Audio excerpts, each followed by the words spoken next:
Good evening, everyone. Yes, good team, good team. I'd like to welcome everyone to the Planning and Land Use Committee meeting of May 4th, 2026. Before we start the meeting, I'd like to note that Councillor Ward sends his regrets as he's unable to join us this evening. I'd also like to acknowledge with respect that we're meeting on the traditional territory of the Lekwungen speaking people, and we're honored to have the opportunity to have strong working relationships with the people of the Songhees and Kosapsum nations. I'd also like to let everyone know that we are flying the flags at Colwood City Hall at half-mast this afternoon as we mourn the passing of Langford Councillor Lillian Spock. It is with deep sadness that we learned of the sudden passing of Langford Councillor Lillian Spock. On behalf of the City of Colwood, Council, and our community, we offer our sincere condolences to Lillian's husband, Bob, as well as her family, her friends, and her colleagues, as well as the residents of Langford, whom she served for more than 2 decades with dedication and care. Our thoughts are with her loved ones and with all of those grieving this heartbreaking loss. So I would like to call this meeting to order at 6:30. Move to item 2, approval of the agenda. Can I get a motion to approve the agenda for today's meeting as presented? Moved by Mr. Perry, thank you. All in favor? And that is unanimous, thank you. Next, we have the minutes from the April 7th, 2026 meeting. Before we consider adoption, were there any errors or omissions from the committee members to note? I am seeing none. May I have a motion to approve the minutes of the previous meeting? Great, thank you. Moved by Trina. All in favor? And that motion is carried. Thank you. Okay, so now we will move on to public participation. Members of the public are now invited to present concerns or ask questions of the committee, and we welcome your input. Please note that comments pertaining to matters that have been subject to a public hearing are prohibited at this meeting. Once I invite you up, you will have 2 minutes. There is a button you'll push when you come up. If you could state your name and your address, or if you're more comfortable just stating where you live in Colwood. When the light flashes amber, you have about 30 seconds left. And then when it's red, you will be at your 2 minutes. And so we will ask you to wrap up at that time. Can I get a show of hands of those that wish to speak during public participation? Okay. Now I just want to confirm with corporate, because I can't recall during committee meetings, can members of the public speak to the item before it comes up? Yes, they can. They can, thank you. So you are welcome to come up during public participation, but you're also welcome to, if you wanted to wait until that item comes up on the agenda, you can speak right before that. So is there anyone that wants to speak specifically to item 5.1 or 5.2 right before it comes up, or would you like to come during public participation? Public participation? You'd like to come up prior to 5.2?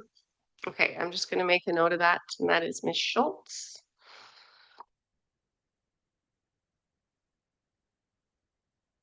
Is there anyone that wants to come up before 5.2? Okay, so there's 3 more folks that wish to come up right before, okay. I'll do my best not to forget. If I do, as Mayor Kobayashi says, just kick me under the table. Okay, well, at this time, we'll welcome those that would like to come up for the public participation. So please feel free, if there's anybody that wishes to speak, to come up. Great, please come on up.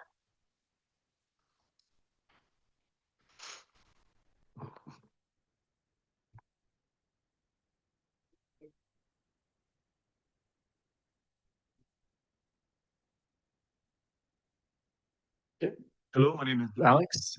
I live at 3396 Rockwood Terrace, and I'm a property manager. I've been working as a property manager for the past close to 10 years, and I just feel like this project, from in my personal opinion, is there's a bit of a gap in terms of this particular project and what I do, I see a big demand for something like this, where a lot of people that I show places feel obligated to move into homes that are, you know, in busier corridors that feel like a concession. It's a bit busy, it's loud, it's noisy, and something like this where somewhere affordable people can move into, that is near a park, that has access to, you know, well located, that has access to, you know, to the main amenities that Colwood has to offer, um, I believe is something that is lacking, and people want to be in Colwood. And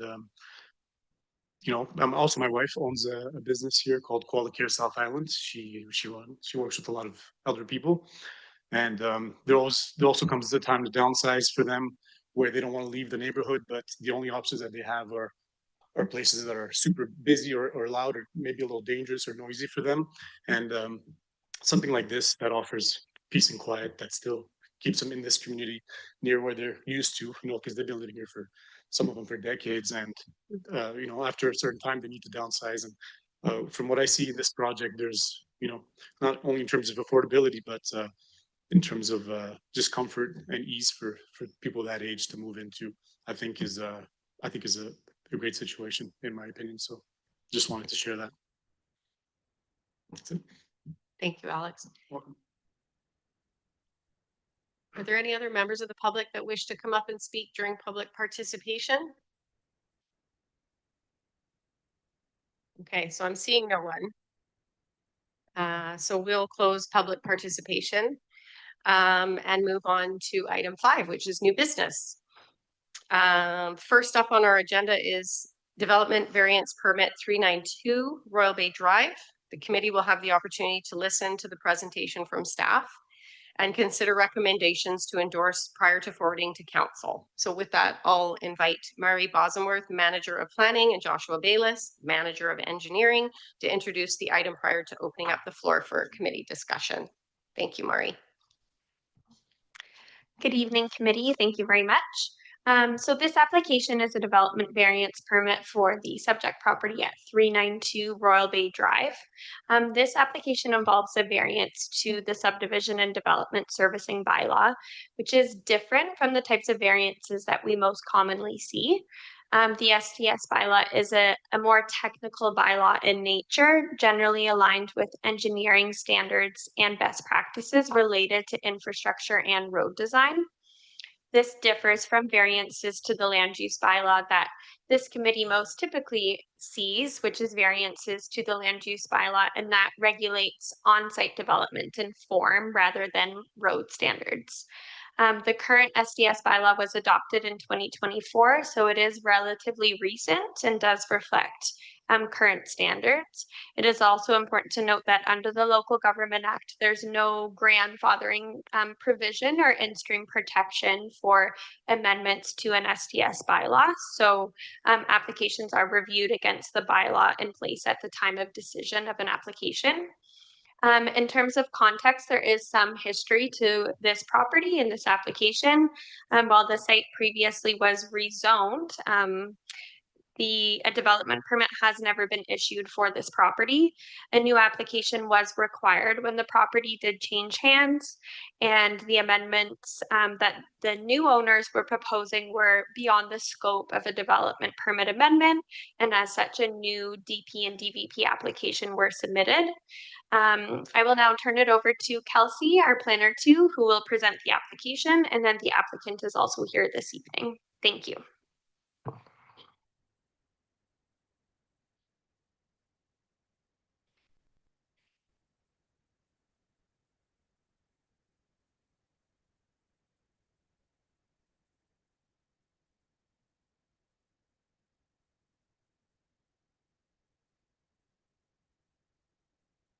Okay, thank you, Chair and committee members. So the applicant is proposing a 25-unit townhouse development along with an off-site placemaking feature within the city's right-of-way between the subject property and the neighboring property at 3439 Trumpeter Street. Committee previously reviewed the associated rezoning application in April of 2024. So 2 variances are being requested to the subdivision and development servicing bylaw, or to shorten it, the SDS bylaw. First is a reduction to the required cul-de-sac radius from 15 meters to 11 meters, which would also eliminate the parking island. Second, an increase in the maximum total driveway access width from 7 meters to 10 meters to accommodate 2 individual driveways as well as an off-site visitor parking stall. The property is currently addressed as 392 Royal Bay Drive, but you may be more familiar with the previous addresses of 376 and 394 Royal Bay Drive with 3479 Wishart Road when it was considered 3 separate lots at the time. These lots were consolidated as part of the rezoning, and the site was successfully rezoned to RBCD5. The property is located at the end of Royal Bay Drive with no through road access and is adjacent to the Regency Place small lot subdivision and an existing townhouse development at 467 Royal Bay Drive. So moving into a brief project history, the rezoning to enable a townhouse development originally planned for 27 units was adopted in July of 2024. A forming character development permit was submitted shortly after. However, that DP application was withdrawn in August of 2025, so it was not issued following that change in ownership. The current applicant has submitted a new DP and has reduced the proposal to 25 units. Staff are seeking direction from committee and council on the variance request prior to issuing the DP, as it may impact the ultimate site layout. So regarding the requested reduction to the cul-de-sac radius, the proposal does not meet the requirements of the SDS bylaw and is inconsistent with council and community expectations. So for this reason, staff are recommending that the variance application be denied. The applicant has provided a technical analysis demonstrating that the reduced radius can accommodate required vehicle turning movements, and an SRW has been secured through the Strata Road for fire access at the time of rezoning. The SDS bylaw limits driveway accesses or drop downs from access widths to 7 meters to minimize the hardscaping and to preserve space for street trees and utilities. The applicant is requesting an increase to 10.1 meters to accommodate these 2 driveways as well as the visitor parking stall in between building 1 and 2 there. The DP drawings show a mix of hardscaping materials between the driveway, the visitor stall, and the sidewalk, but these final materials will be confirmed through the DP process if the variance is supported. So 2 development notification signs have been posted on site as the property fronts 2 city right-of-ways. In addition, notification postcards will be mailed to property owners within 100 meters of the subject property prior to council's consideration of the variance on May 25th. Committee may wish to consider the staff recommendation, which is to deny the variance application, but you may wish to consider approving, deferring, or another option as determined by committee here. So thank you, and I'm happy to answer any questions, but the applicant is also here and has prepared a short presentation as well. So thank you. Thank you. Yes, please welcome Mr. Paltiel.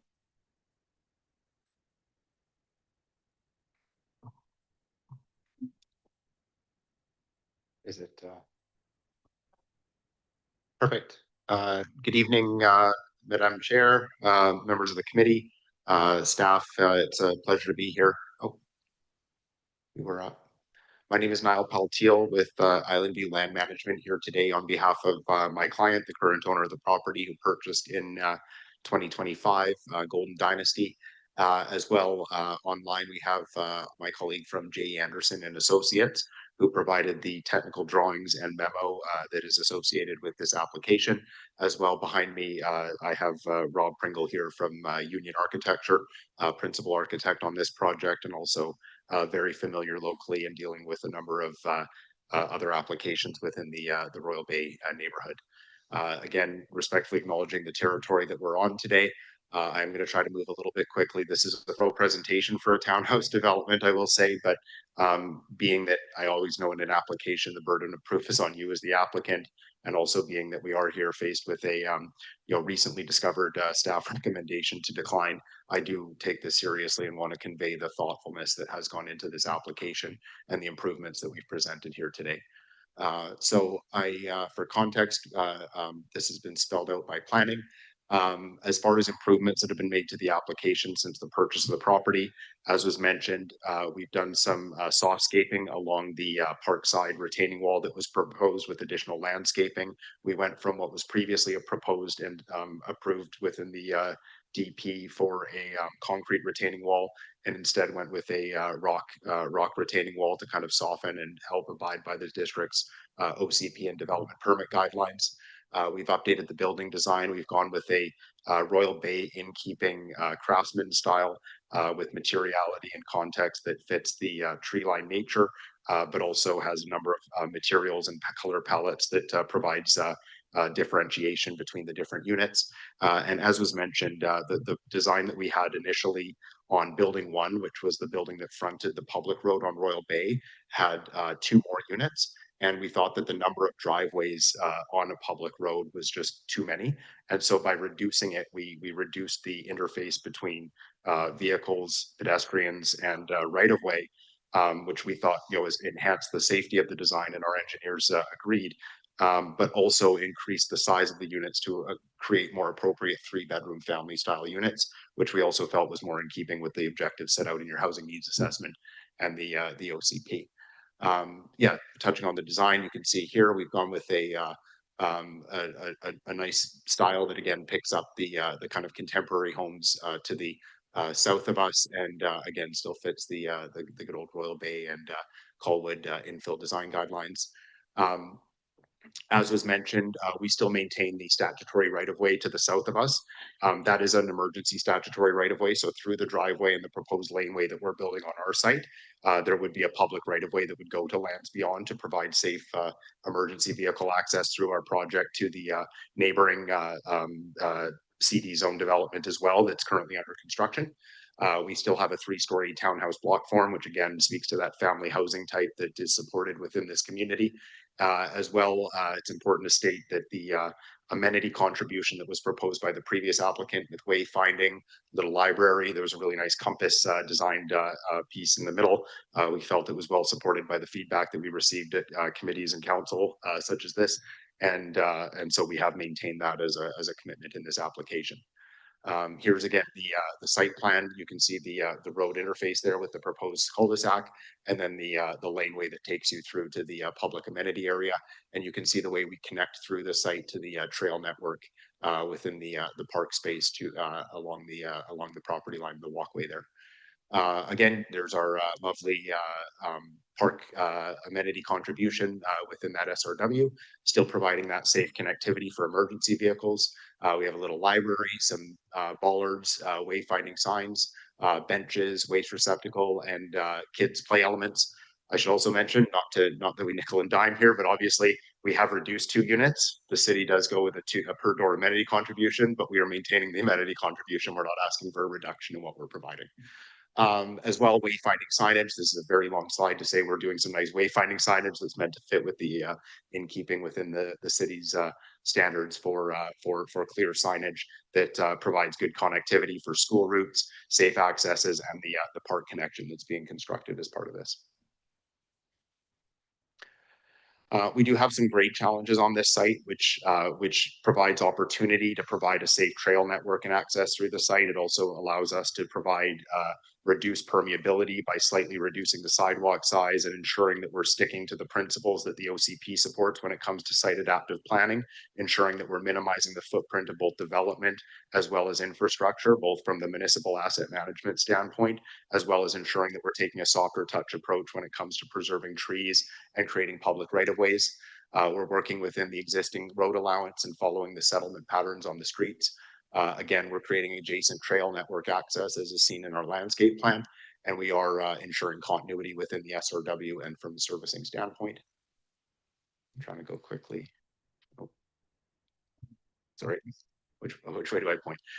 Here, oh, sorry, here's the variance map here, just illustrating the bylaw width in the red dashed line that's smaller. the right of way that's supposed to be for a mountable sidewalk. And then you can see our curb design here, which is shown again, as was mentioned in Kelsey's report. The one contributing factor here also is in removing the additional parking and allowing for more parking on site within our strata road for visitors, etc. That has still provided some safe access through the site while not conflicting with emergency vehicle access or pedestrian right of way. And again, driveway width, as was mentioned, just simply to accommodate parking. And we are obviously committed to permeable pavers and landscaping within that area, acknowledging the fact that we do want to reduce impermeability on the site throughout. There's a zoomed in. We can go back to this, and Colton from Jay Anderson is available for questions. Again, key reasons for the rationale for the variance, as has been confirmed within our technical memo and through discussions with the city. There is safe operation and maintenance and for emergency vehicle access in this property.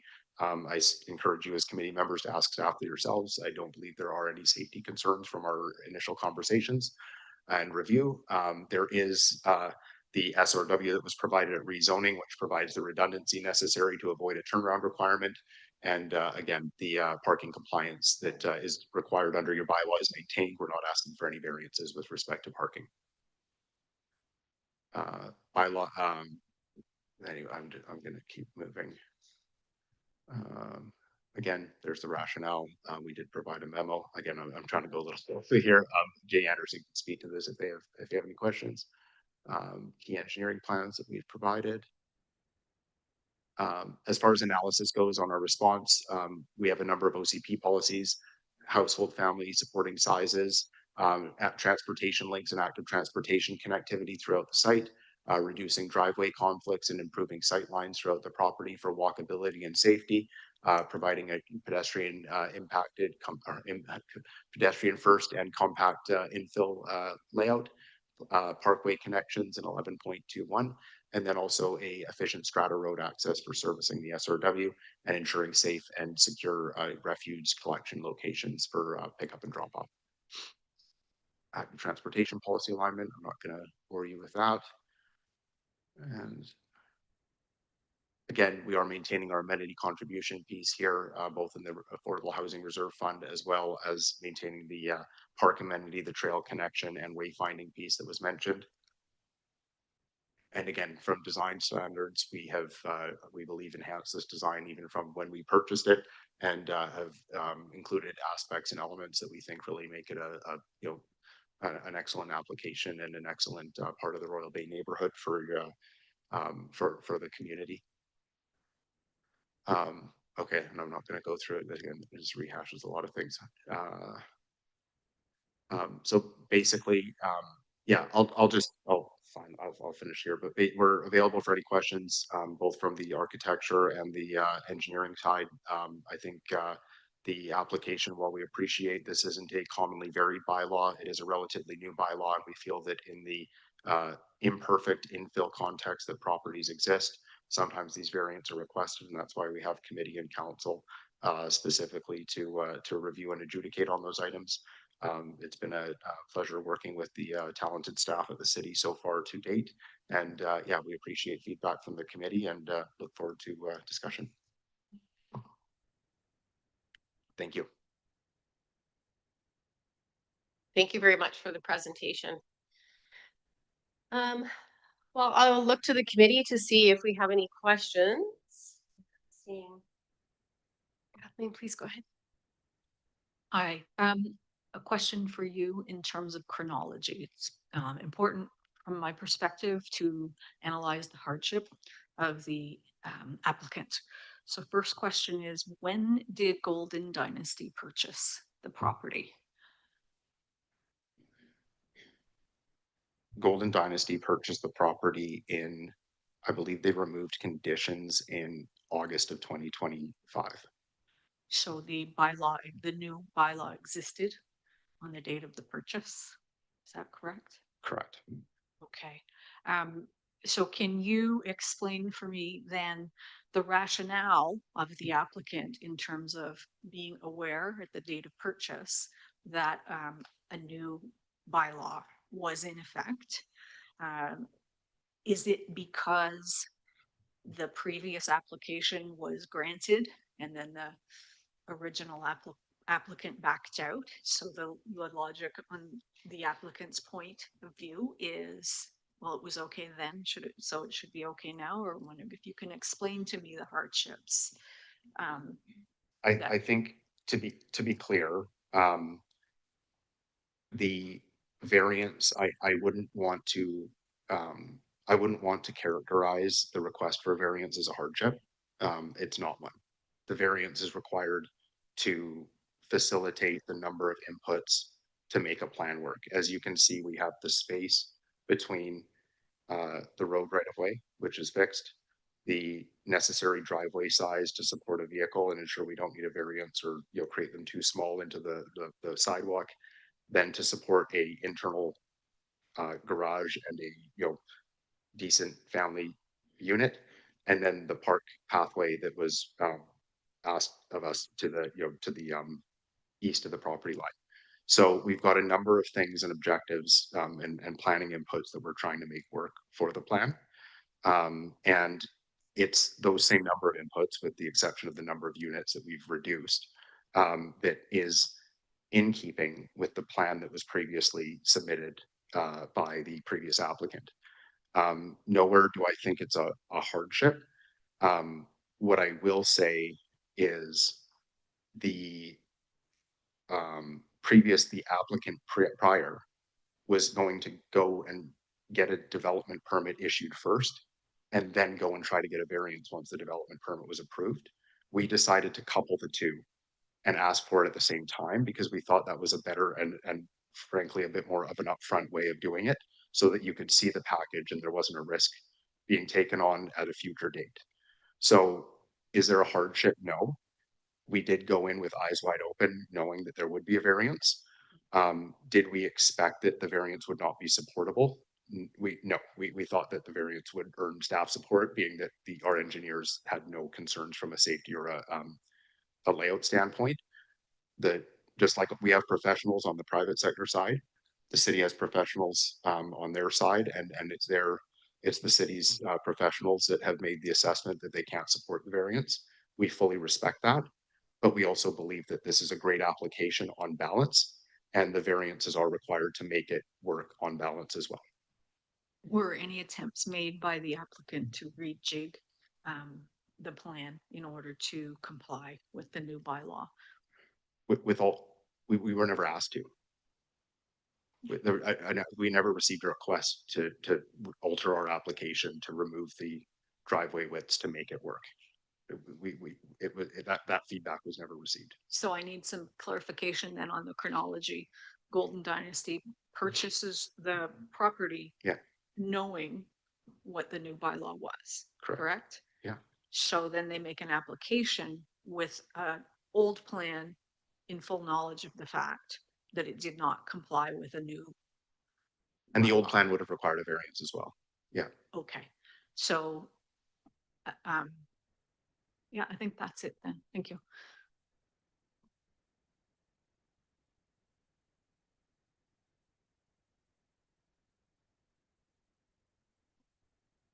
Mr. Berry. With respect to the changes to the bylaws in 2014, can someone confirm what the radius was before and what the radius is now? I understand that it's 15 now, being asked for a reduction to 11. What was the radius at the? Yeah, that's a tough one, I know. I knew you were going to ask that question. So Joshua is eagerly searching it now, so we'll get back to you on that. Yeah, well, that sounds number. good. And so the application that is in front of us today uses the exact same public road layout as the previous application. Yes. And when it comes to the reasoning that motivated the change to the turning radius, Was there a history of emergency vehicles being unable to navigate the cul-de-sac or any other form of input that motivated the change? Typically, for access safety reasons, there's two reasons to think about, right? One is safety, one is operational, right? So if you're trying to put I guess an elevation of what's more important, I would say safety with regards to fire access and so on. I mean, usually the fire access safety component is more about getting out once they're in or maneuvering within. So in this particular case, the right of way allows the fire trucks to get completely into the site. And that's the requirement for the 6 meter road right of way. And that's a typical safety fire requirement for basically any, even a strata road. When developers go to strata, it's so that they don't have to follow our wider roads and our better standards and so on. They can provide less amenities like sidewalks on one side and various things like that. So in this particular case, the reason for that right of way was to allow the fire trucks to get to the end. The cul-de-sac was a different issue, not so much safety rated, but operationally related. From an operational standpoint, we can still plow the street. I mean, if we had a tandem truck trying to go down there and plow it, it would have difficulty, but we go into that cul-de-sacs of this type with a 1-ton plow truck. So we can make the radius. Where you'll have some operational inconveniences will be like when a moving van shows up. That's won't be a van, it'll be a tractor trailer, and it'll have a hard time, probably end up going down into that cul-de-sac and backing up the cul-de-sac, right? The swamper will get out of the truck and look for people and back up. So it'll happen occasional times during the year, but from an operational point of view, engineering really is just technically saying we don't look at the merits of the development. We just look at the technical aspects of what's being asked. And from that perspective, that's the reason why we denied the variance. Yeah.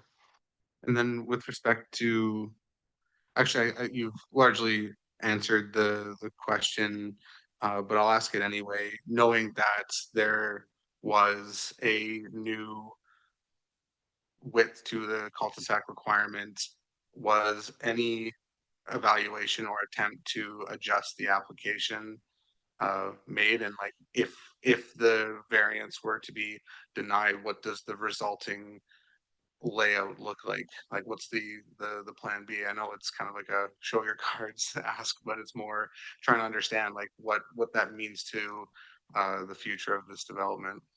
I can ask Colton from J. Anderson to speak to that as well. I do recall him saying at one point, he'll have to fact check me here, or engineering staff here probably will, is that I do believe the bylaw does allow for a hammerhead turnaround, which would use up less space, but it also wouldn't be a very pretty turnaround, and we don't think necessarily as desirable. So we could look at that, but I actually think the cul-de-sac on balance is a better option. Being that we've already reduced 2 units, the cost impact of us having to now shallow units and probably reduce further to support a wider kind of cul-de-sac would be quite prohibitive to this moving forward. So I don't have an answer for you. I will say, and I just want to reiterate this, is that we didn't go into it not expecting to have to get a variance, and we also didn't go into this necessarily. Every municipality is different. I guess that you can blame me for this one, because I didn't go into this thinking that a variance wouldn't be supportable. In many instances, if a project has merits, a variance can be given. I get there's nuances here, being that it's a highway and servicing variance and not a form and character one. So that's on me. But again, it wasn't until recently we had that kind of question asked, and we didn't know it was going to be supportable to committee or council, but at the same time, we feel that on balance, the merits of the design as a holistic package, understanding the nuance of the SRW in this case for the safety context, we felt was on the whole a reasonable ask. Thank you. And then final question, when it comes to the width of a driveway being at the 10 meters, it's clear that that is servicing 2 lots. So why are we calling it one driveway? Is that because it's just one strip against the public road? That's correct. Typically, what we don't want to see in a development is one long driveway where you have driveway, so that cars can just, like you go into a parking lot of a store, where like a strip mall where it's like one parking spot and you have 10 in a row, right? So that's the reason why we per lot have a width designation. Okay, and so that one driveway is servicing 3 parking spots, so like the actual width is well within, if you divide by 3, the actual, I can do a bit of math, within it. So, from there, my perspective is that if a more permeable material and uh, what were to be used, I think the driveway is just how it makes sense to abut against the public space. The roundabout, or cul-de-sac rather, is something I could also support. I feel like in the interest of maintaining uh, a series of rows of houses, it's within like reason for this application. Uh, but yeah, I'm interested in any other thoughts there. Thank you.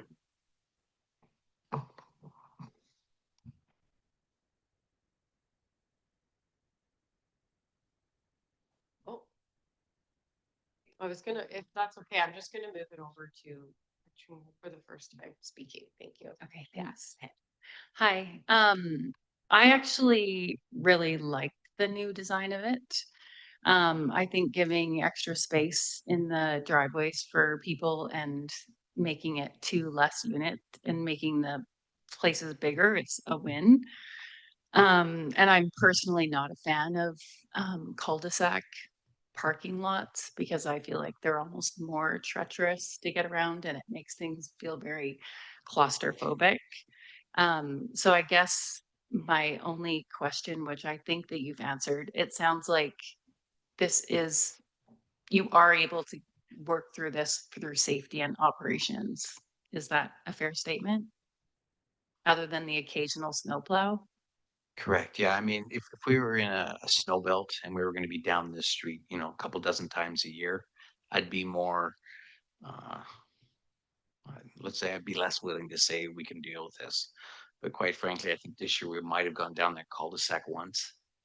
In the last 5 years, we may have entered this cul-de-sac 10 times. I mean, it's not going to be that much of an issue with regards to, when we have a massive snowfall, there'll be a snow storage issue. But again, by removing the parking, we'll be able to maybe do a little bit of snow storage in the middle of there because we don't have those parking spots anymore. And we don't have any kind of curb or anything like that, any physical obstruction. So that would be helpful. So from that perspective, operationally, we don't see it to be anything that's deemed to be detrimental, we'll say. Okay, thank you. Thank you.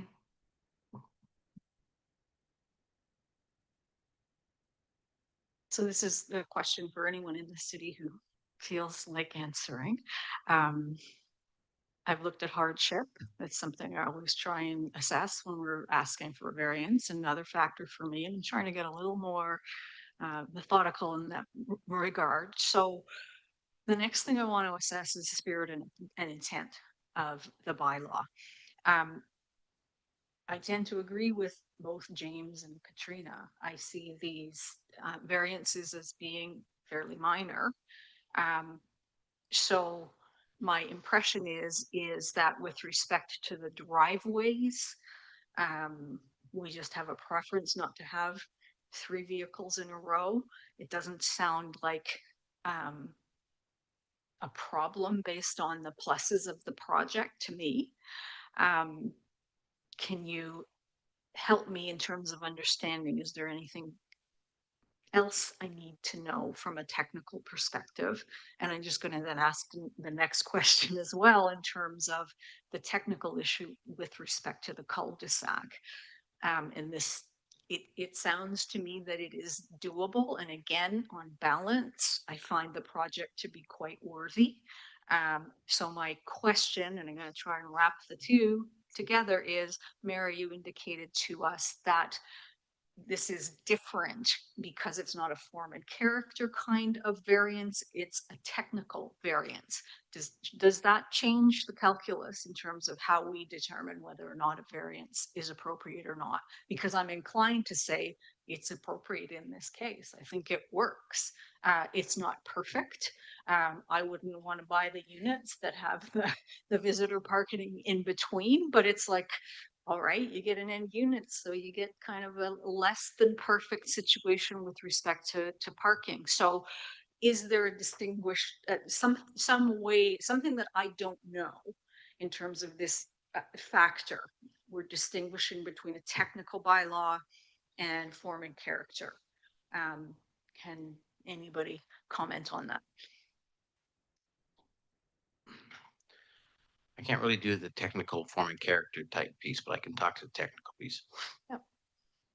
I'd be concerned if there was hundreds of units beyond this work, right? Because then you've got all these cars backing up into this small cul-de-sac.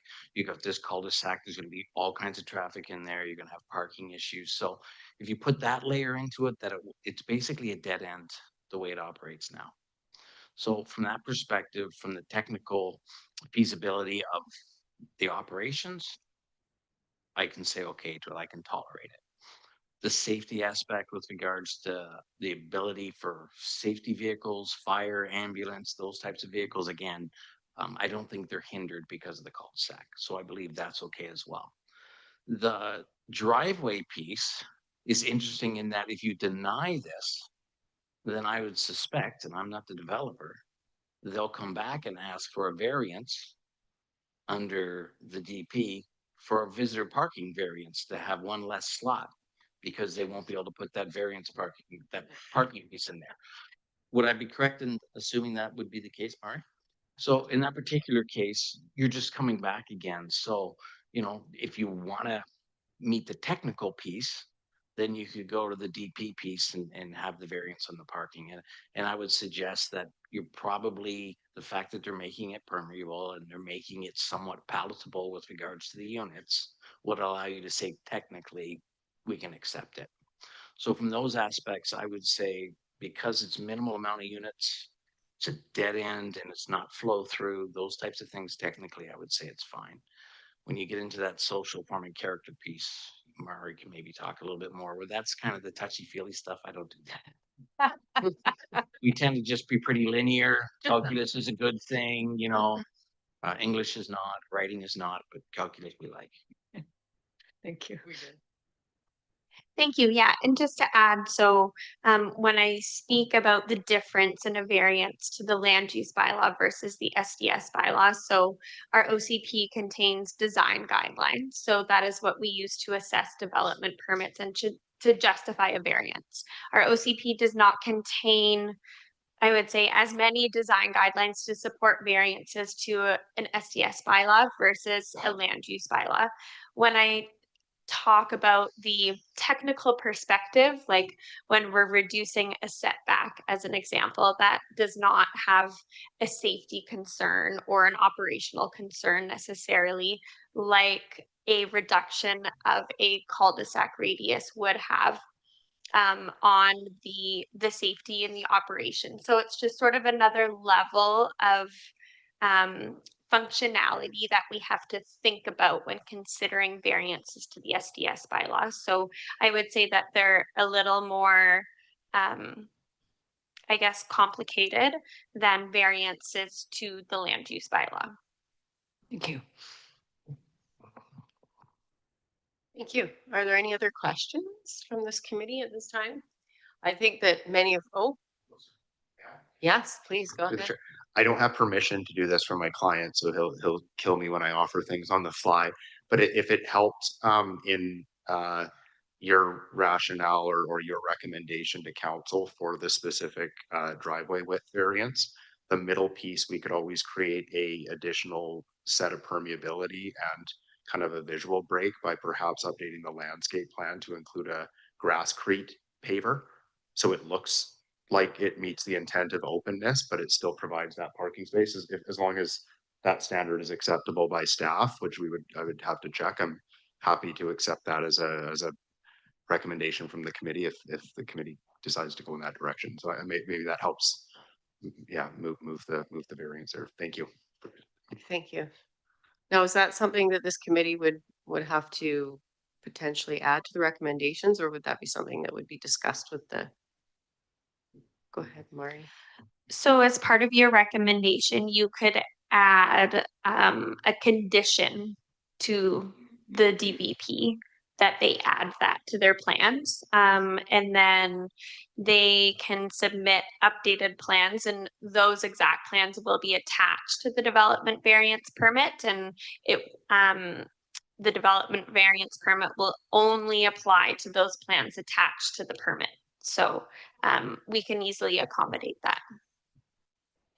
Okay.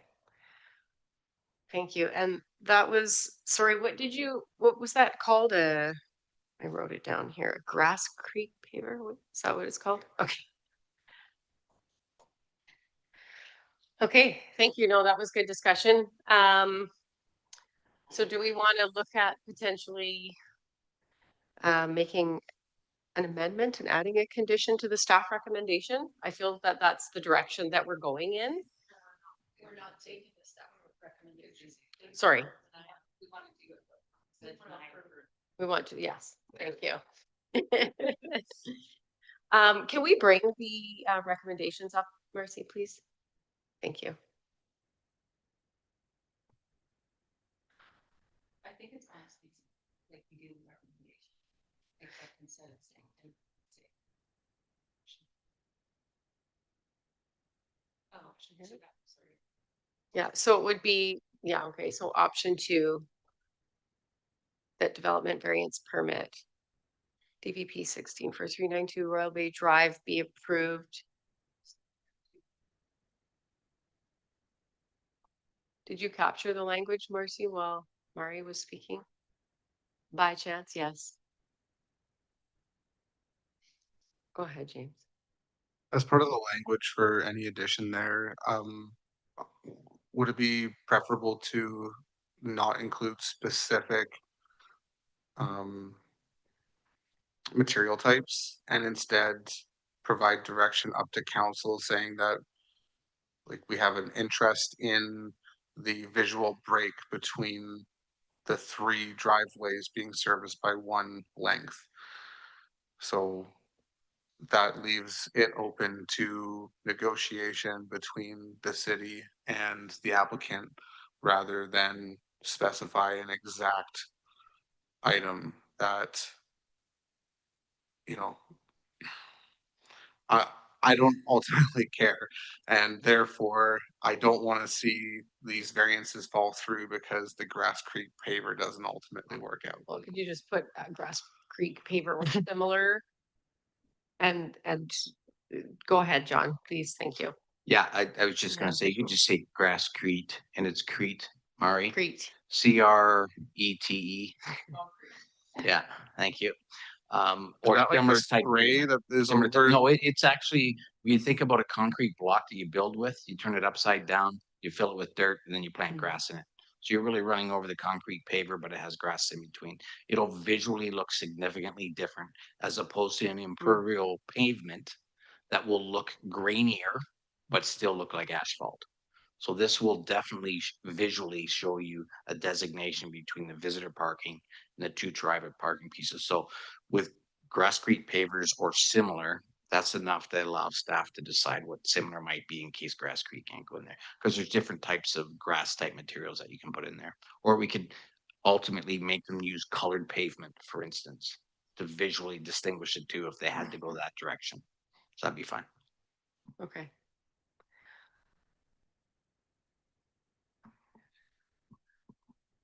Attached to the development. Generic, say pavers which visually distinguish the parking lot, if everybody's looking for them, rather than being overly specific, in spite of my desire to have Grass Creek. I think what you've got now is the intent of the committee, which is you'd like Yeah. to see that grassy type piece, so leave it there, so we've got something to hang our hats You on. understand there's, And yeah, if they the give us desire to have a legitimate visual break. structural reasons not to do it, Yeah. then staff has the ability under similar treatment to back Chair, down a little bit. if I could Just just gives us a that, we added Yeah. grasscrete pavers or similar treatment. So that would allow Yeah. the flexibility. I think that's clear, yeah. To the visitors.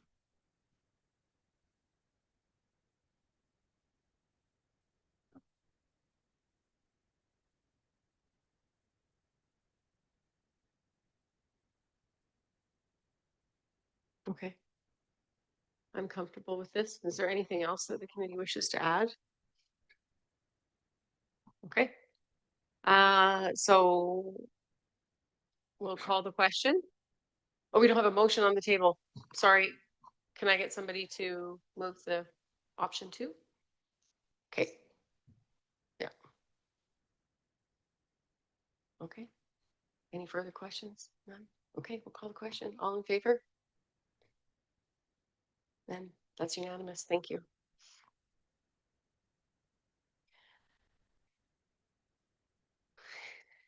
Okay. Thank you.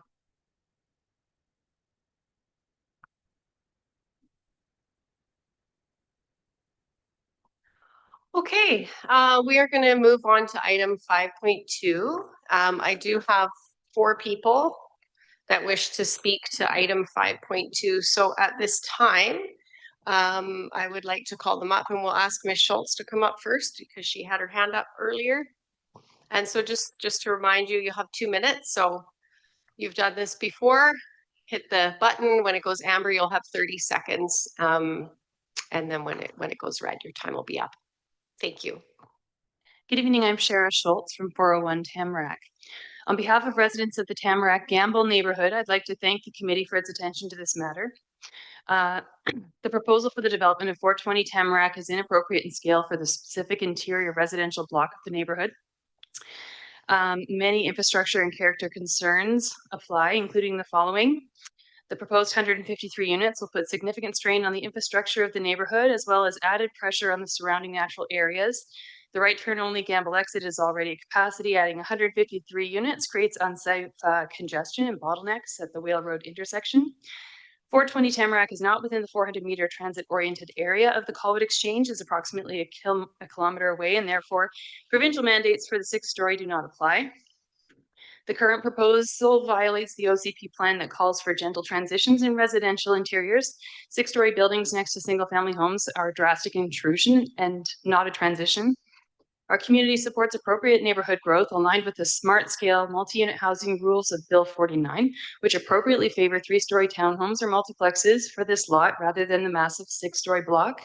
I therefore formally ask the committee to deny the rezoning application as it is. Nobody wants to be bullied out of their own neighborhoods in the name of maximized profits. Buying a piece of land or a large sum of land for an enormous amount of money doesn't automatically entitle a new owner to develop the property in a way that negatively impacts families who bought their homes in good faith. Due diligence in the form of consultation with the existing residents would have informed the developer of the neighborhood's willingness to work collaboratively to find a more appropriate solution. None of us want to be here fighting this development when a more harmonious approach has always been available. Thank you. Thank you very much. I would invite, yes, please come on up.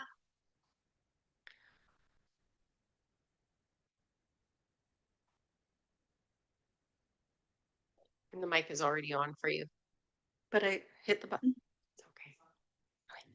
My name is Anne Jeffrey. I am a resident and co-owner at 391 Tamarack Road in the Gamble Tamarack neighborhood.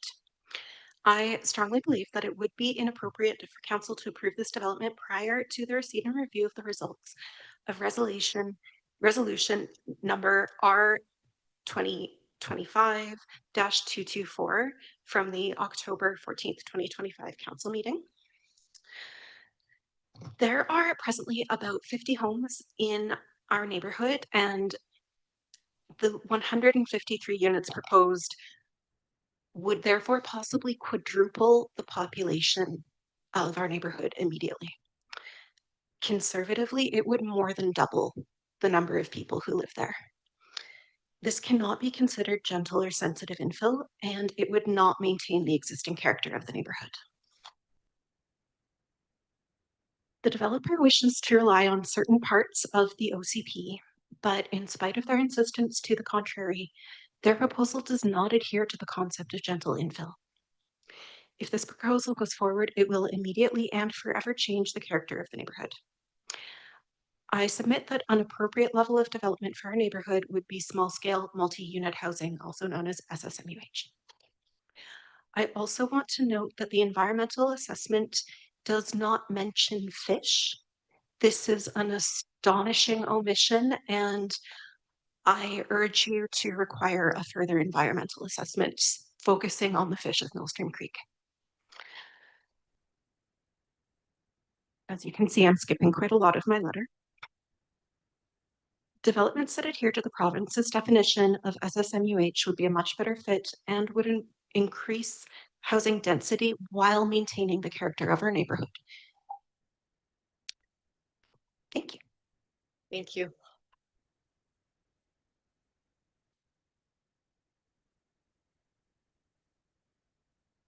Now, I'd like to invite anyone else up that would like to speak. Oh,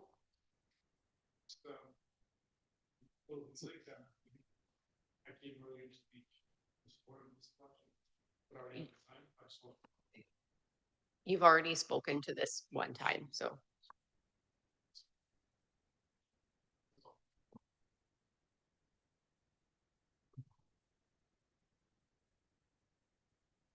This is already on? Yeah. Okay. My name is Caitlin Keenan. I also live at 391 Tamarack, just around the corner from 420 Tamarack. Core to our concern with this development, as you've heard, is the unresolved question of the OCP designation for our neighborhood and how gradual infill should be interpreted. The developer claims that their proposal reflects a thoughtful and context-sensitive approach to infill development. That claim is justified based on the wording in the current OCP, which designates our neighborhood as a comprehensive development zone. This designation is presently supposed to be under reevaluation based on direction from Council given in October 2025. Council gave this direction precisely because the OCP does not offer thoughtful or context-sensitive approach to development in our area. It's absurd to claim that a development which more than doubles our population in a single stroke will not overwhelm the existing neighborhood fabric. There is a real conflict of interest between the stated goals of the OCP and its treatment of our neighborhood. The purpose of gradual infill is not just to protect existing communities from dramatic upheaval. It is also meant to ensure that infrastructure can develop at an appropriate pace to support the needs of an expanding population. As many in this committee are well aware at this point, our neighborhood has a single throttled entry point that makes high density development impossible at scale without significant investment in improved traffic infrastructure. It's possible that adding 167 additional vehicles won't create huge congestion at that single egress point. Doesn't seem likely to me based on my lived experience, but even if it does, allowing this single development of this density opens floodgates to similar development proposals, and there's presently no mitigation plan to meaningfully improve the flow of traffic in the longer term. This is not gradual infill because it does not in any way support a model for sustainable growth over time. I truly believe, based on my past experience, that the folks on this committee and on council do care about doing this work in a good way, and I urge you to proceed thoughtfully. I ask that the direction from council to review our neighborhood status within the OCP be addressed before this development is fully considered. To do otherwise undermines the entire point of council's directive. Thank you. Thank you. Is there anyone else that wishes to come up and speak to this item? Mr. Riley. Thank you, Madam Chair and council members. My name is Mike Riley, and I am a resident at 336 Swindell Crescent in Colwood. And I'd like to speak in support of consideration of the proposal. We all know that change is inevitable. Many people here would prefer that things stay just as they are, or even return to a fondly remembered time. I would probably like to be younger with the same amount of money and knowledge that I have now, but that's not going to happen. The building proposed for Tamarack is a thoughtful design that's unique in the plan in an area where you would normally expect a traditional subdivision. It is more than a simple block of condos, but an asset to the neighborhood and homes for some of our newest residents. Surveys have also shown that many Colwood seniors no longer want a single family home, but would like to stay in the community, but that's often difficult to do.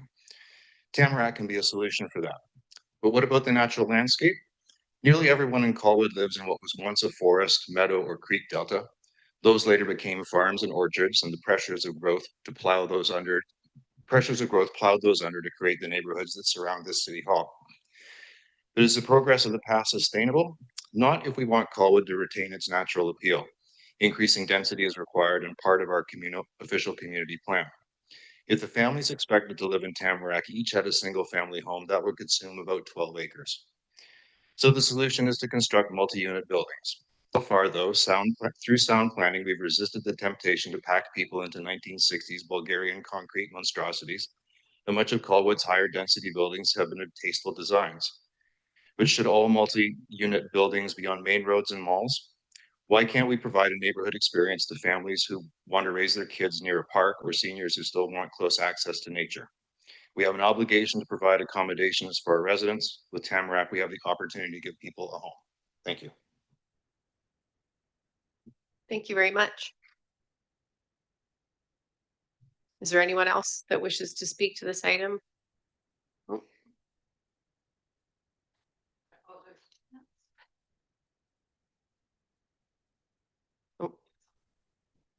My name's Anna Marie Sirtz and I live at 408 Road.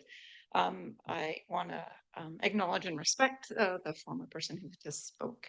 However, he does not live in our neighborhood, so it's easy to say such things. We are not against development. We are not NIMBYs. We know that a change is coming and we're open to it. What we're not right now, what my concern is that this has been addressed at a forum at 396 Tamarack back in October, where the council has denied it because they would like staff, the Colwood staff, to relook at the appropriateness of the OCP as designated as call corners, as we've been looped into that. This neighborhood is if it's the right fit for the high density that's proposed in developments such as 420 Tamarack.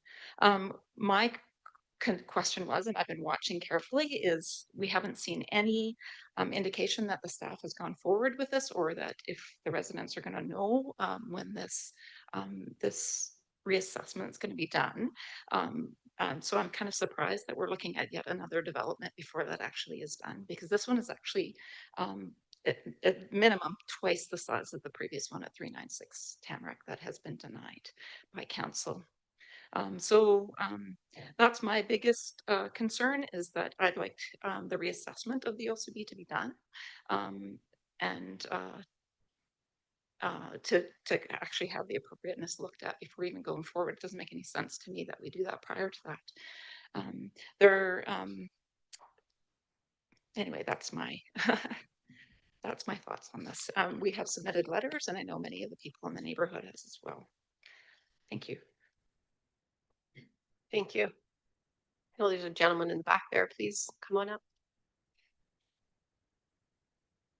Good evening, everybody, and thank you very much for allowing me to speak. My name is Wayne, and I'm at 939 Ancona. I think this development, from my perspective, I know I don't live in the neighborhood, but the neighborhood that I'm around has been developed. And at first I felt that, same as these neighbors, I really didn't want to see the change happen. But after the change did happen, it was wonderful. The neighbors, the new community, the people in the neighborhood, we became a little town in itself. And everything from that perspective, as time goes on, was a good change. The reason I support this is that I have family, I have my kids, I have my grandchildren, I have parents, etc. And we're all looking for affordability. We're all looking for a community that we can have our roots in. And this has been the community. We have friends and family that want to move into the community. And it's really hard because most of the development that's been happening is on main roads. It's density, but it's not safe. This is an amazing piece of property. You have a park, you have the Galloping Goose, you have actually wonderful neighbors around. There's many neighbors I've met and talked to. Everybody has their own sort of idea of what it may look like at the end, but looking at and walking the area, looking at the park, looking at all the people, talking to the people, the development seemed to check off a lot of the boxes.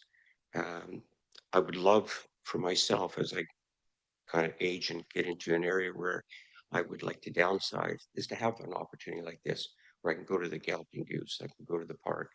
I love that the development itself is talking about building a playground, changing the streets so that it's more friendly. So putting in sidewalks and also having the ability for all of us. Anyways, thank you very much for your time. Thank you. Okay, is there anyone else that I've missed that wishes to come up and speak? Okay, seeing no one else, we'll close this. So the next item, 5.2 for the committee's consideration is rezoning application for 420 Tamarack. Mari, I will invite you up again to introduce the item prior to opening up the floor for committee discussion. And I'm also hopeful, Mari, that perhaps you could address some of the questions of the appropriateness of this particular property in the OCP. So if we could get an update on that would be fantastic as well. Thank you. Great, thank you very much. So yes, this application is to rezone the subject property at 420 Tamarack to permit a 6-story development with 153 units. So yeah, before we get into the presentations, I would like to just address the OCP designation.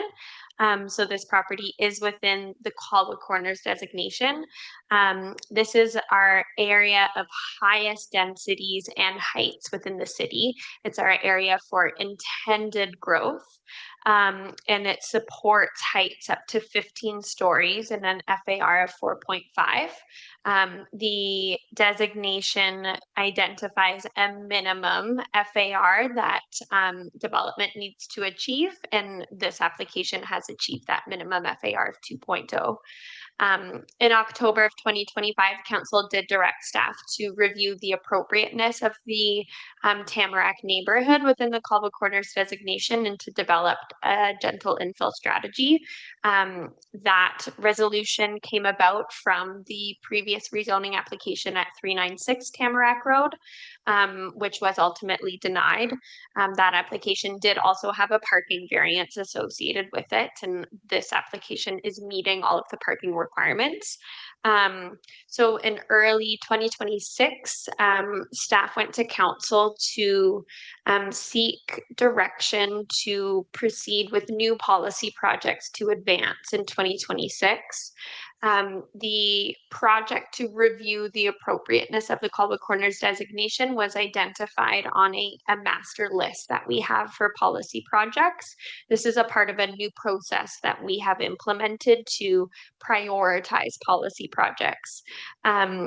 That particular project was not identified as a priority for 2026, and council did pass the staff recommendation to advance the policy projects without this being a priority.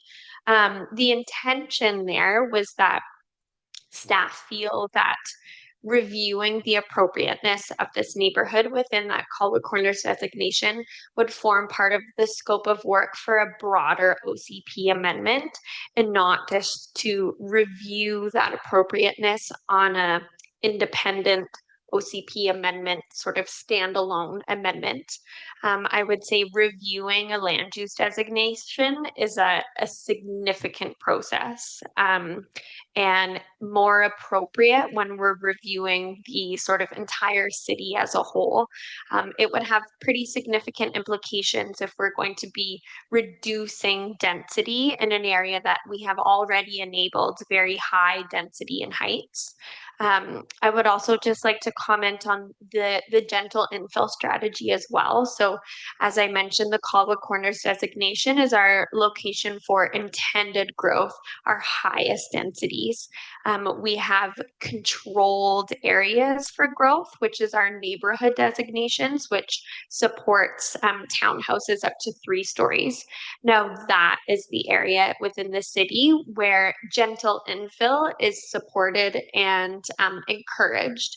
Townhomes is a housing form that is considered gentle infill, but gentle infill is not expected in areas where we're supporting our highest densities and heights. And so the Colwood Corners designation does not have policies to support gentle infill because the ultimate plan for the Colwood Corners designation is for the entire designation to be high density in the future. So I just wanted to start with a few of those comments. Desiree is here to present the application and the applicant is here as well.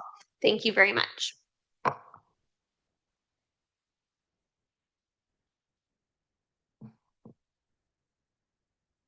Thank you for that, Murray.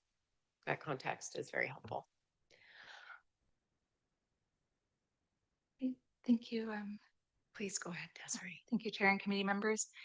So this next item in your agenda is for the rezoning of 420 Tamarack. The subject property is located at the end of Tamarack Road and is currently zoned residential 1 or R1, which permits up to a 2-family dwelling. The property is also designated, as Murray mentioned, the Colwood Corners designation within the OCP, which is intended to support a vibrant mixed-use area with a range of housing types and highest residential densities within Colwood. It also emphasizes walkability, cycling, and strong transit connections to surrounding neighborhoods. The site is also environmentally sensitive as it backs onto Millstream Creek. As a result, both a forming character and an environmental development permit will be required prior to building permit issuance. So the surrounding neighborhood is currently characterized by single-family homes on large lots. If approved, this rezoning application would be the first application introducing this level of density within the immediate area. As Murray mentioned, the similar application at 396 Tamarack Road was denied in October, reflecting concerns with development at this scale in this neighborhood. That said, the area is expected to evolve over time, and its proximity to frequent reliable transit, particularly the Blink Rapid Bus Corridor, continues to generate development interest. So just in terms of the proposal, the applicant is proposing to subdivide the lot into 2. One of the lots would retain the existing single-family home, while the second lot would accommodate a 6-story apartment building with approximately 153 units and a floor area ratio of 2.02. The proposal meets the city's parking bylaw requirements, providing 190 vehicle parking spaces and 170 bicycle parking spaces, as well as end-of-trip facilities. To support broader transportation objectives, the applicant has also agreed to construct a multi-use pathway along Gamble Drive connecting to Whale Road. This would be secured through the development agreement, which is captured in the staff recommendation. So as noted earlier, the property is within the Colwood Corners land use designation, which is one of the city's primary growth areas.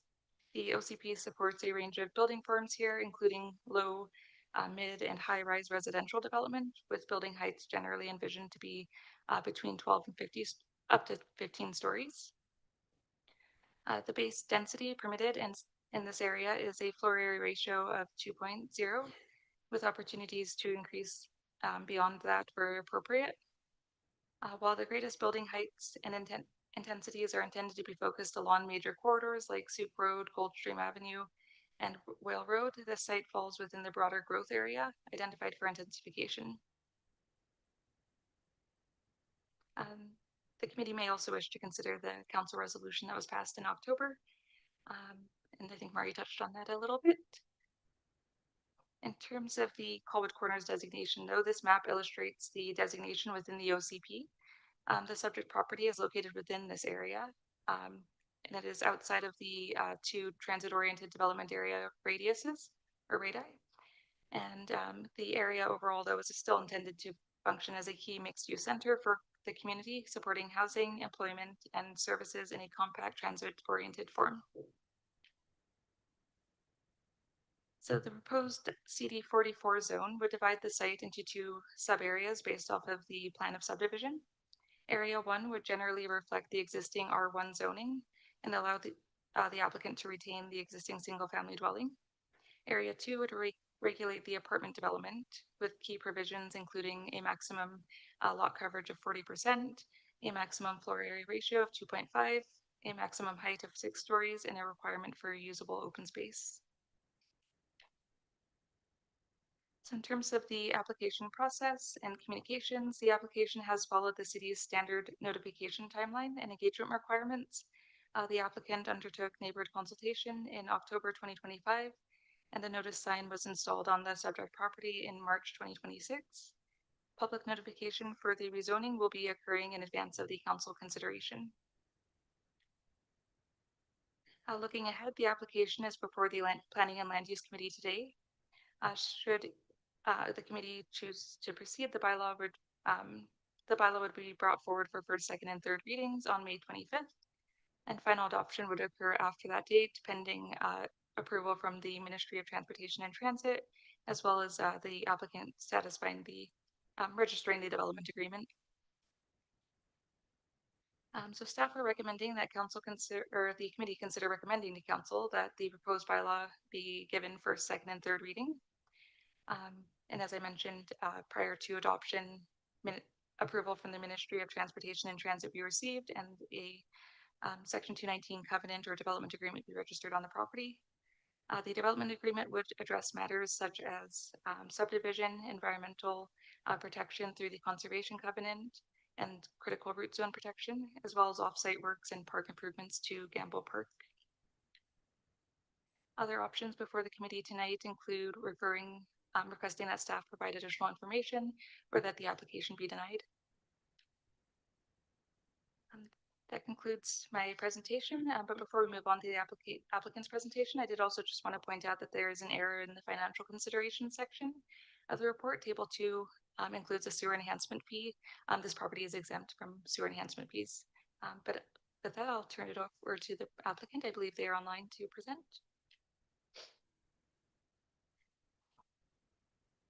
Thank you, Desiree.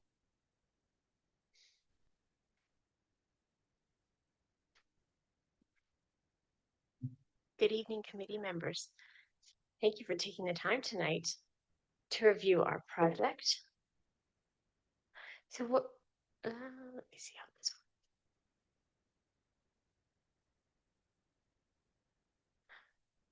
So tonight we're looking at 420 Tamarack Road. We're in Colwood, BC. We are proposing 153 units with a minimum of 6 stories and a minimum FSR of 2.0.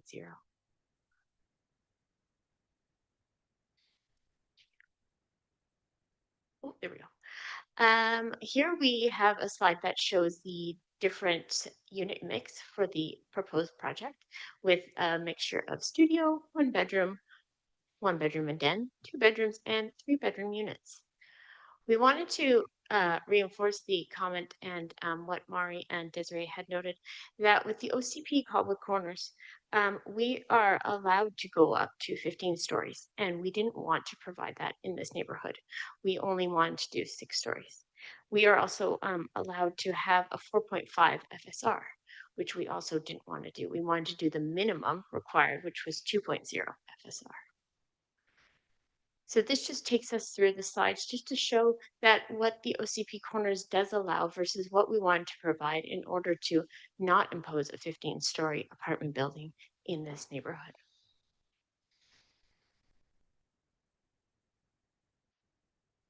What I wanted to be able to show you tonight is that although we are talking about how the building is larger than what is anticipated in the existing single-family area, we designed it in consideration that from Tamarack Road, you can see that it's actually 3 stories. So it appears as tall as a 3-story townhouse. It is not until you get down to Loyacano Road that it appears as 6 stories. With this development, we have no variances. We have provided all the parking requested and required in an underground 2-story structure. We also have met all the setbacks required and all the height limitations. I'll let the developer continue from here.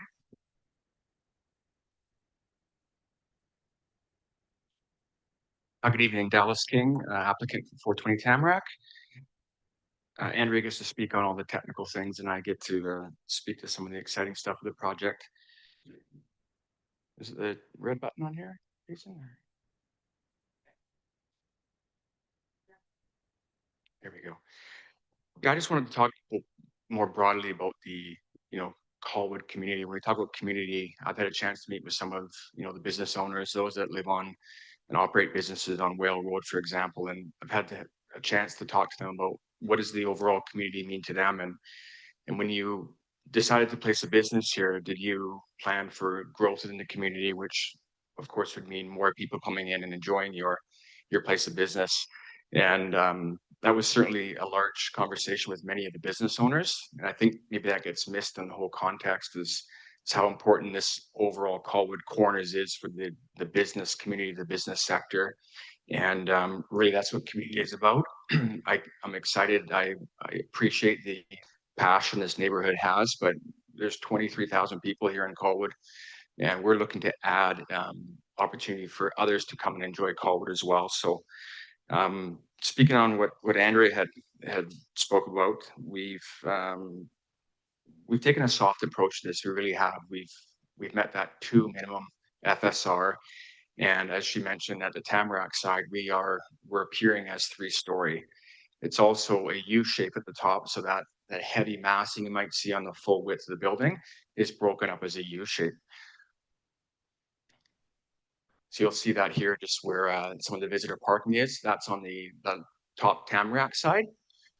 We've also chosen artistic rendering, giving sort of that natural color scheme where it fits well into the existing landscape.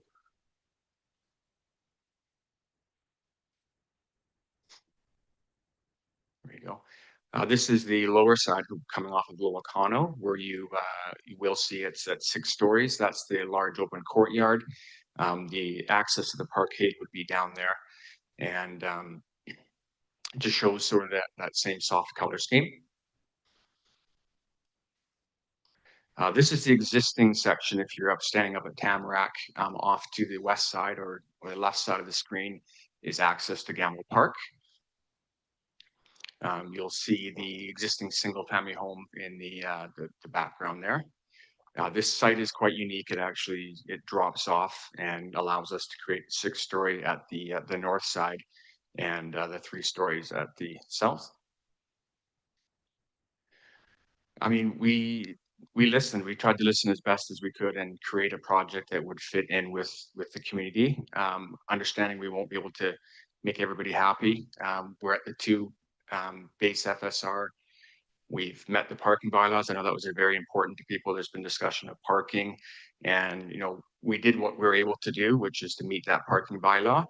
And we also wanted to provide a safe route from the Tamarack side and the Lowicano side to get safely up to Whale Road, which will give you access to, of course, the famous Galloping Goose.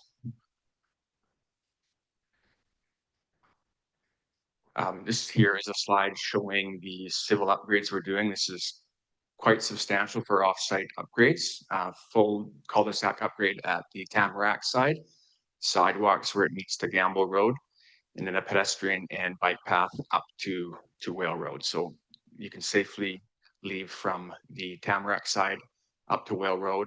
And again, off Lowicano, you'll see the sidewalks meeting up to Tamarack, and again, that pedestrian bike path that will take you up to Whale Road. As far as community contributions, this is the breakdown. It was in the staff report. One item I had missed was roughly the 96,000 for the fire fund. So that would be in addition to here. It just shows you how much as a developer we give back that's used throughout the community. It works out on this one to be about $2.5 million.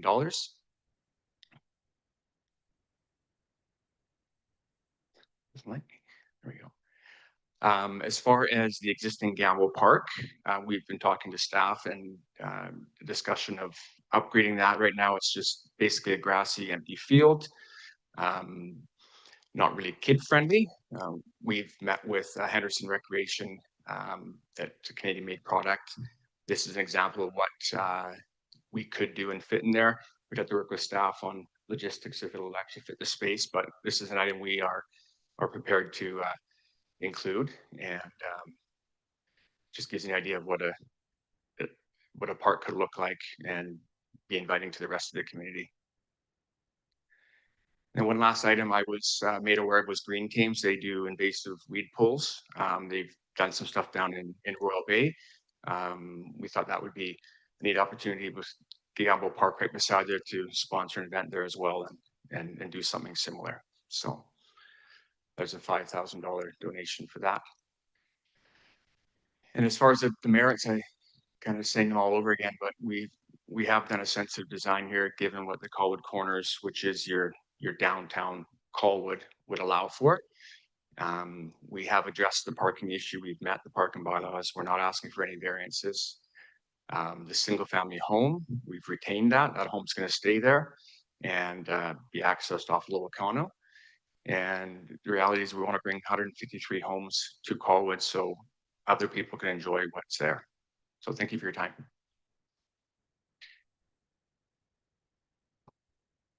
Thank you very much. Okay, so I'm sure there's lots of questions here, so I would open it up to this committee for any questions that you have for staff or for the applicant. Okay, Mr. Perry. I apologize if I kind of bounce around a little bit as I try to rattle off some of the questions. When we look at the recommendation from the previous committee meeting up to council surrounding the area of the Colwood Corners in the OCP and the Latoya area plan and the overlay there, or the discrepancy rather, followed by the council decision to not treat that as a priority request and therefore be part of a broader OCP review. The OCP review is due on like a 10-year cycle based on the previous instance of OCP review. So the next OCP update as mandated by the province is due by 2030.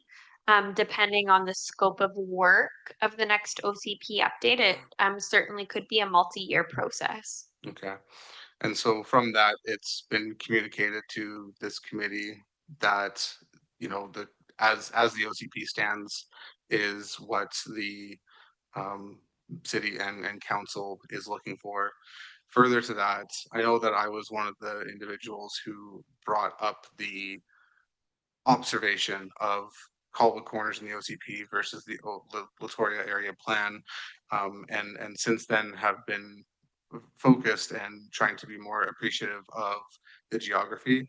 And I see as part of the Colwood Corners and transitioning into neighborhoods further beyond a sort of geographic fencing, primarily by the creek and the railway, and therefore starting to see more of that appropriateness of like this area is part of the core, and if we want to support the high intensity density closer to the big intersections, you need to have supportive density in its periphery so that the businesses can thrive in that area.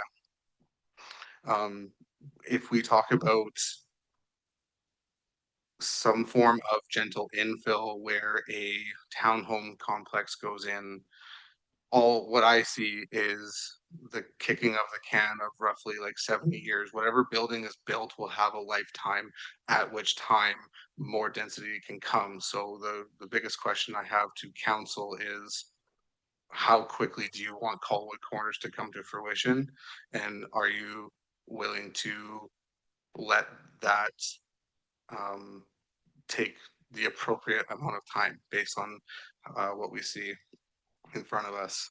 The traffic is a worthwhile concern. I'm interested. I know it's a right in, right out up at the top of Gamble.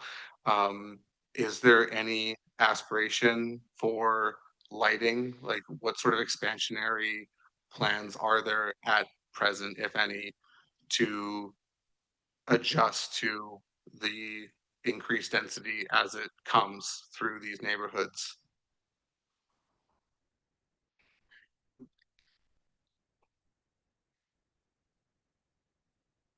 That is a problem. It currently functions okay. This development quite frankly, will not really impact it to a detrimental amount. I mean, if you read the Watt study, it basically says that traffic will still function. It'll be irritating for the, obvious reasons, because you'll wait 30 seconds or 35 seconds or something like that. The real issue, and we've had a traffic review done by our consultant, is to answer your question about a signal. A signal is possible at Gamble there. Its functioning would be difficult because you're within about 40 meters of the Whale Goldstream intersection. What could solve a lot of the problems would be a roundabout at the Goldstream Whale intersection. Probably need a little bit of land from the golf course. Might need a little bit of land from the existing, I think it's a 3-story, 4-story building. What would be really good would be an alternative access instead of Gamble, coming out onto either Whitehead Road or buying some of the land at the end of Tamarack coming out onto Whale, so that you move the Gamble access down towards Wilford access so that it gets further away from the Goldstream. The problem with that is that the current density that's being proposed tonight, if it all densified like that, those solutions that could fix the problem are millions and millions of dollars. So then you've got to go to that 15-story conversation of, okay, we need that whole area to be 15 stories if we want to build a roundabout, perhaps a signal, an alternative access. It speaks to smaller things like active transportation with regards to bringing a connection up for the concrete sidewalk that ends at 342 Whale. It's about 230 meters to come up to Gamble to have a concrete sidewalk on both sides if you're going to densify the area. This development, although it's, providing some of the other things like the MUP on Gamble multi-use path. I mean, I would note in the report, it says it's on the west side, but it will be on the east side. So we should probably fix that with regards to the report itself. The trail will be on the east side. So the issue is that the current density, I don't think you have enough density to pay for all those big ticket items. So it will be a frustrating experience. From a safety perspective, it'll seem like a lot of traffic because you're right. There's only 50 houses there, so it will be a lot more, but it's certainly well within the capabilities of a local road that can take 1,000 to 1,500 cars a day. And again, there's no long distances, so the traffic speeds will be okay. But this particular development is the first one in, so they're not paying for an extra sidewalk. They're not paying for signalization. They're not paying for the roundabout. But if the other ones come in and they start going higher or even more density, then we'll have to start looking at those, and somebody will have to pay for that. And if it's not the developers, then it's the citizens. Currently, we don't have any DCCs for those projects considered. So development can't pay DCCs to pay towards those projects. Thank you. And when you speak to the Watts traffic survey, one thing that I've been inquisitive about is you can see clearly that there's 150 units, but then like the traffic survey or assessment indicates 60, 70 trips per day. And I'd like to understand how the evaluation of how do you translate 150 units, which would likely have working age people. I'm not expecting 150 trips, 150 units, but where does that weave together? I believe the consultant has Nadine King from Watt Consulting here, so she can certainly talk to you about the IT trip rates and how they come up with that for sure.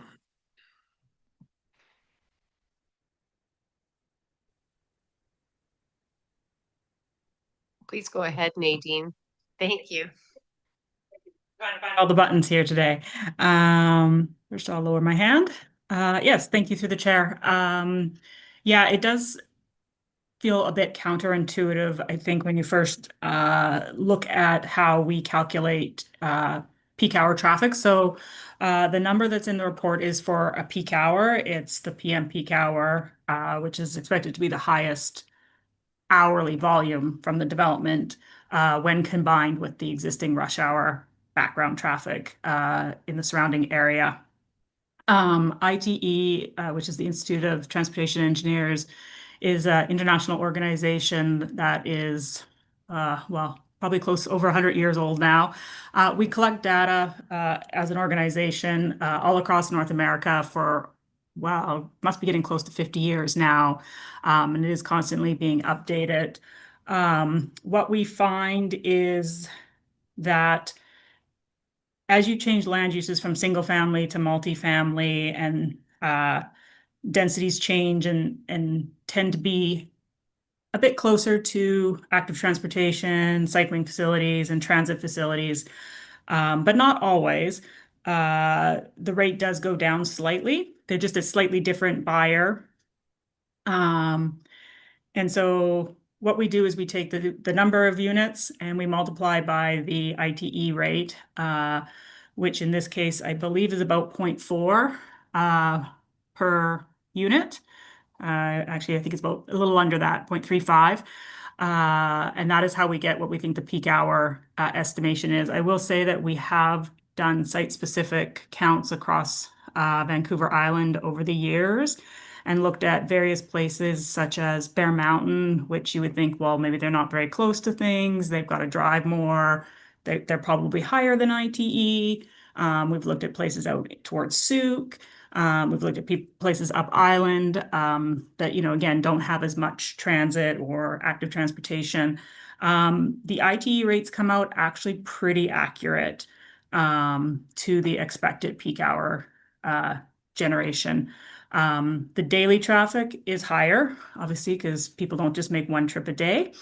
And the other thing to think about, and how I've always sort of approached traffic generation, is when I think about even my own, I live in a single family neighborhood, and I look at my neighbors and, you know, how often, you know, mom maybe leaves for work at 6 a.m. She comes back at 3. She picks the kids up. She brings them home. Dad leaves. Maybe dad takes the kids to work, so he's in the morning rush hour, but he comes home from work a bit later. So again, the trips are there in the day, but they're not always all at the same time.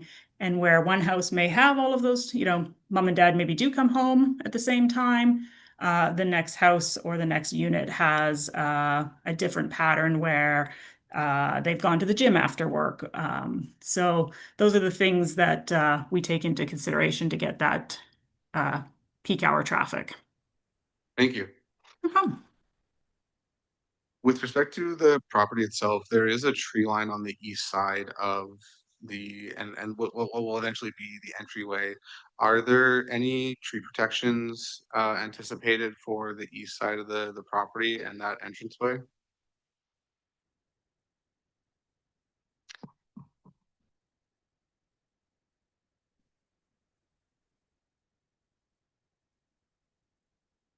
You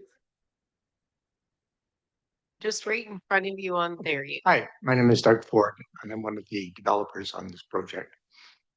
I can tell you that on the side that you're speaking of, which is the Gamble Park side, I'm assuming that full tree protection has been put in place. We've had an arborist report. We've designed the buildings and the underground parkade to allow for the saving of all of the trees on the Gamble Park side, as well as in the cul-de-sac. We've actually saved trees that could have come out. Okay. And then when one of the pieces of feedback in the written submissions was the access to the Galloping Goose, I did read that there's an informal access through the existing townhome complex at the end of the road to the east.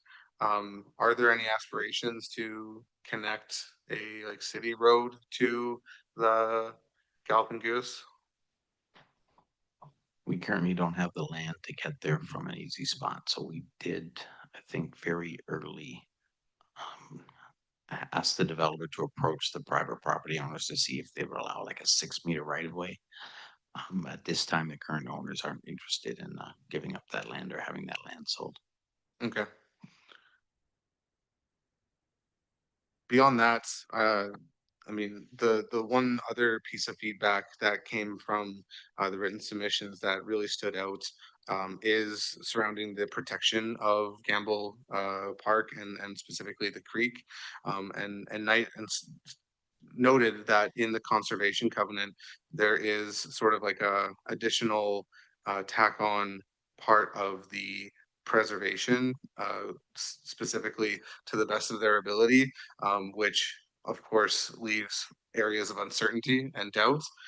And what was referenced beforehand was a restoration of fishways, and I was not aware of that project. I'm not entirely sure how long ago it was performed, but it did mention in 2025, there is a successful stream of spawning salmon coming through there, which is an incredible thing to have, and any compromising or loss of that would be detrimental.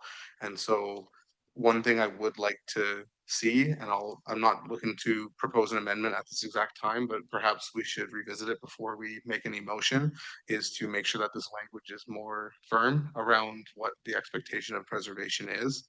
Um, and and then finally, I think the actual application is extremely strong. The fact that there are many aspects of community feedback that has been adjusted to, as well as council feedback that has been adjusted to, and utilizing the topography of the land to the best of your ability.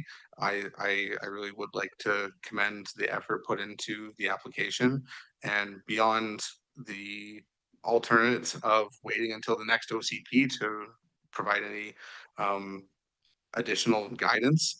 I think that, entering this area with the minimum floor area is the right move. So all cards in front of me, uh, especially when you compare it against the previous application, which was maybe a 30-meter wide lot, 6 stories straight up, in the dead center with like no parking and just slammed full of studio units. I confess that the mix of units isn't to my preference, but I'm always harping on more 2 or 3 bedrooms. I understand that's not part of this conversation today, but when you contrast the 2 applications that we've looked at, it's night and day, and that's all I have to say. Thank you, Mr. Perry. Oh, I just want to say, or let it be noted, that I support Mr. Perry's position. And the only thing I would like to do is the concern that was brought up with respect to the salmon needs to be dealt with, but I'm sure it can be dealt with while approving this particular application. That's what I would like to see, is some kind of language or some kind of way of tightening that up. And I do think it's a very good project. I take heart to what some of the presenters, the public, have stated in terms of the park and Galloping Goose should be shared. Absolutely agree with that. But the other thing that didn't come up that I just want to reinforce in terms of the suitability of this project is I probably get the number of the bus route wrong, but the Blink 92, is it, or 95? I keep on thinking that band, but anyhow, it's so close. I mean, if this isn't a place where we should have high density, I don't know where. I mean, it just checks off all the boxes. So we've got that minor issue around the environment and the fish, but other than that, I strongly support this project. thank you for your comments. Do you want to propose an amendment with respect to the expectation of the preservation, the language? I hesitate to. Oh, sorry, Mr. Perry, I don't mean to cut you off, but Yeah, I didn't mean to cut you off in any way, committee member, but there is in the conservation covenant, it does speak to and salmon protection, right in the recommendation for council. thank you for highlighting that. Sorry, go ahead. Yeah, I hesitate to try to brainstorm off like my personal understanding of what best language to provide. I wonder if there's any examples of like tiering of conservation covenant. Like, is there any way, or I'm not looking for necessarily boilerplate, but existing examples of language used to move from to the best of your ability to you are liable and like somewhere in between. So I'm interested in maybe a bit of city guidance on how to ensure that while we believe the applicant has all the best intentions, that there will be additional care if there's additional liability from their perspective. Yeah, thank you for the question. So I just want to clarify that all development on the property is outside of the SPIA. So they are not encroaching within the SPIA or anything. I also want to identify that the property is within an environmental development permit area. So they will require an environmental development permit. And at that time, we would assess the application against all of our environmental development permit guidelines, which were recently updated and are quite strong, I would say, in conservation. I would say, in addition, the development agreement has, we obviously know about the conservation covenant, and we can certainly remove the language to the best of their ability. If that's making committee feel uncomfortable, we can certainly remove that. I don't think that changes the intent of that conservation covenant. And I also just wanted to add regarding to the conversations about tree protection that we do have a critical root zone protection condition within the development agreement as well. So that is beyond what our current requirements are for tree protection. Thank you, Murray. Knowing that I was not aware that an environmental development permit was necessary, and that feels like a reasonable mechanism to ensure that the appropriate protections are in place.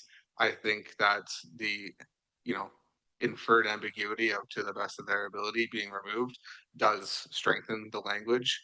And I would recommend that we proceed as written in front of us.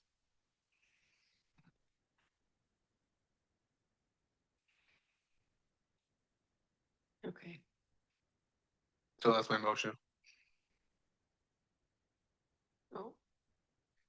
Can you bring it back up just for a second, just so that we can, thank you.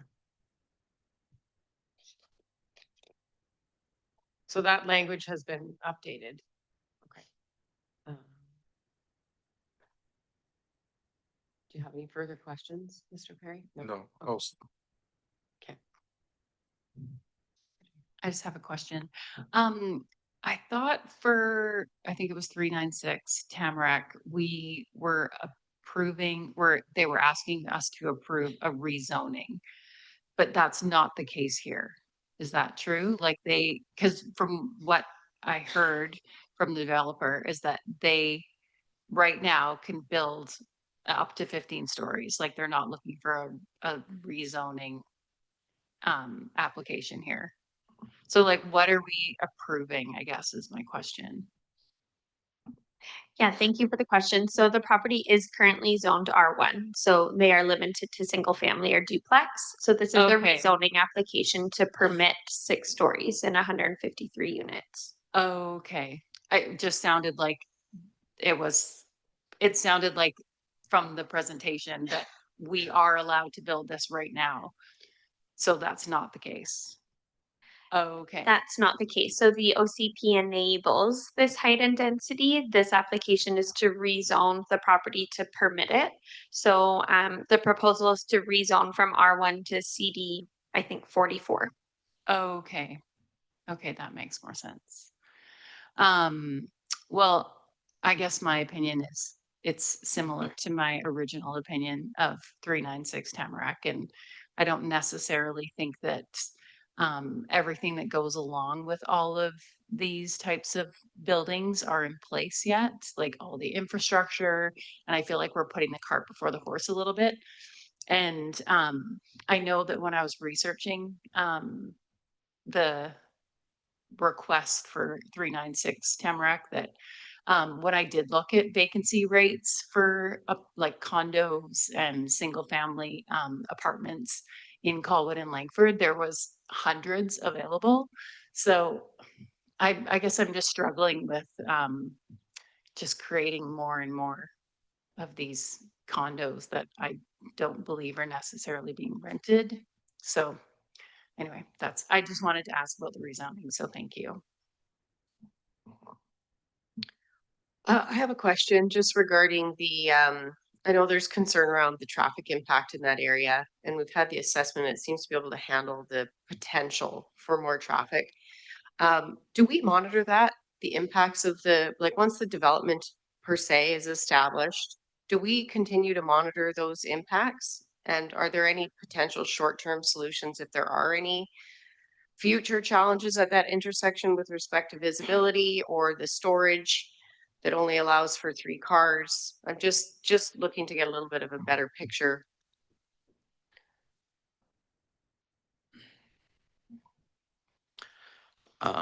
The first question on the monitoring. We do monitor traffic.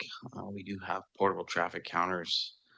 We do look at vehicle counts in various areas. This particular area is not part of our traffic model currently. So as far as the impact of the traffic after getting the counts and what it does say on Souk Road or what it might do further up to VMP or any of those other places, it currently wouldn't have the ability to do that. We are looking at some intersection storage reviews right now. There's right out only. There's a small little median island there that is supposed to physically prevent the left turn, but does not. And currently the storage going up to Goldstream, which would be the anticipated way, say, to go to Victoria, you'd make a right onto Whale, come up to the Whale Goldstream intersection, and then make the left, go down Goldstream, and then left onto Souk. It's only about 40 meters to get from the intersection, so we might be able to grab 2 more cars of storage, and I think the Watt TIA talks to it, but currently the developer is not obligated to do that work. So if it became a problem, it would be the city's cost to do that work because it hasn't been part of the negotiated outcome of this process at this time. Okay, thank you for that, John. Are there any other questions from this committee? No? Seeing none, can we bring the recommendation up, please? And it's in front of me. It's a long one.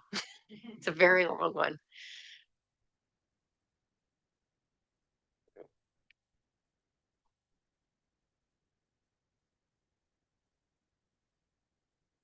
Do you want them to scroll? I think the committee would like to just sort of take a moment to read it. If you could just start at the top of the, no?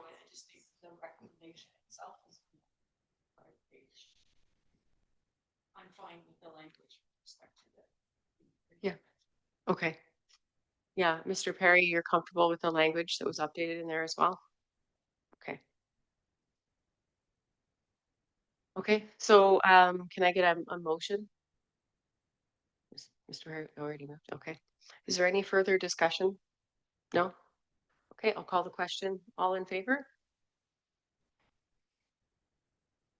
Okay, thank you. And that's showing, and all opposed? So Katrina opposes. So that motion is carried. Thank you. Seeing that there are no further business, can I get a motion to adjourn the meeting? Moved. All in favor? That's unanimous. Thank you.